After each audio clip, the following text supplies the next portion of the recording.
Bill.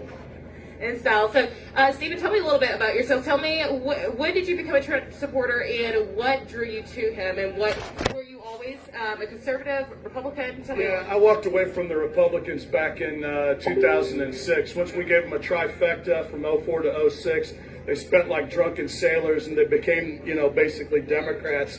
So I walked away from them back then. Then they, half the country's wealth was stolen in broad daylight. September of '09, nobody goes to jail except Bernie Madoff, and he was stealing from his own people. Then, of course, they ushered in Obama to normalize Marxism in the United States of America, teeing it up for Hillary to do us in. You think it'd be common sense you wouldn't vote for a guy named Obama for president of the United States, particularly since that wasn't even his real name, but. Well, thank you for sharing that. One more question for you too. Where do you stand with all the issues that are taking place in today? I should say more recently with the whole BLM movement, the whole police, anti-police, anti-government, almost basically. Where do you stand with all that? Well, the thing is that if you're going to burn down cities and defund the police, you're no friend of ours.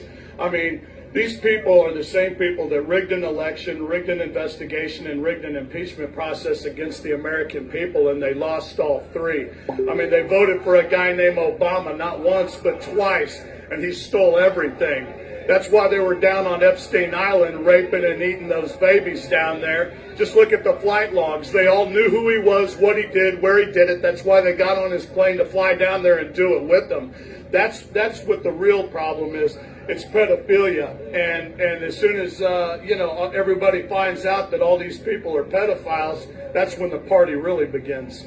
Yes, we got to expose them for who they really are and give people the truth instead of $5,000 worth of hot dogs. Please explain that to me. It's in their own emails. Well, thank you for sharing that. Thank you for sharing that. I had one question for you. Why do you choose today not to wear a mask? Well, the reason why I don't wear a mask is because it's not easy being a trendsetter.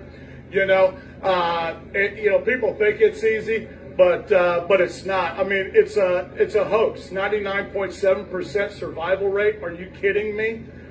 You've got Bill Gates running around like a psychopath, trying to cram his vaccine down my throat, and I'm doing just fine without it, Bill. Didn't you go down to Epstein Island yourself? Epstein and Weinstein just doesn't sound like a Presbyterian problem to us.